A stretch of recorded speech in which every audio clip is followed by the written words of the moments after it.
সেই 4 মাসের মধ্যে 3টে মাস আমরা কাছাকাছি রেখেছি আর একটা মাস একটু দূরে রেখেছি। রোজার পরে শওয়াল, তারপরে জিলকাদা, জিলহিজ্জা, মুহররম, এই 3টে মাস কাছাকাছি আছে।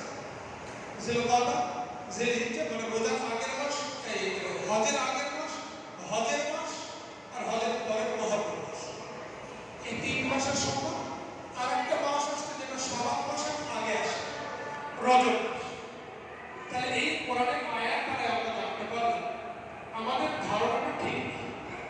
আমরা যেটা মনে করে দেখেছি ওটা ঠিক। আমরা মনে করে দেখেছি মুহররমটা কারবালার ঘটনার পর থেকে হয়েছে, আর কারবালার ঘটনা কবে হয়েছে? আল্লাহ নবী সাল্লাল্লাহু আলাইহি ওয়াসাল্লাম যখন ছিলেন তখন না, 4 খলিফা যখন ছিলেন তখন না, তার অনেক পরে, ওই 60-62 হিজরিতে হয়েছে, অনেক পরে।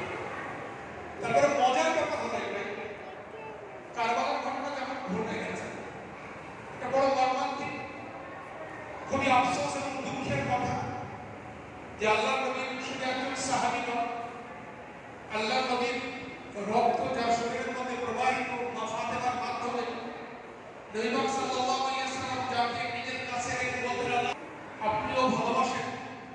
আল্লাহ নবী যার সম্পর্কে বলেছেন যে একে যারা ভালোবাসবে তারা আমাকে ভালোবাসবে। আল্লাহ নবী যাদের সম্পর্কে বলেছেন যে এরা শুধু জান্নাতি না, জান্নাতের যুবকদের নেতা হবে, সেই রকম একজন আল্লাহ ওয়ালা, সেই রকম একজন পবিত্র মানুষ, সেই রকম একজন বুজুর্গ মানুষকে অন্যায়ভাবে মারা হয়েছে, শহীদ করা হয়েছে। এটা অতি দুঃখের এবং অতি পরিতাপ। যত আমরা আফসোস করি না কেন কম হয়। কিন্তু মজার ব্যাপার হলো সাহাবা তখন